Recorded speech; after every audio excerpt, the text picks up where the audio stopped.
Meaning of Hans Holbein the Younger.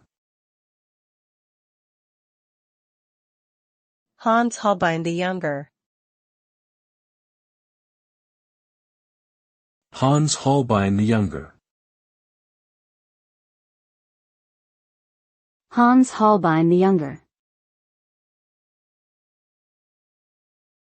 Hans Holbein the Younger. Hans Holbein the Younger was a German artist who lived during the Renaissance period. He is known for his portraits of prominent figures, including King Henry VIII of England. Holbein's work was highly detailed and realistic, with a focus on capturing the individuality of his subjects. His paintings often incorporated symbols and allegories, adding deeper meaning to his work. Today, he is regarded as one of the greatest portraitists of all time, and his legacy continues to influence art to this day.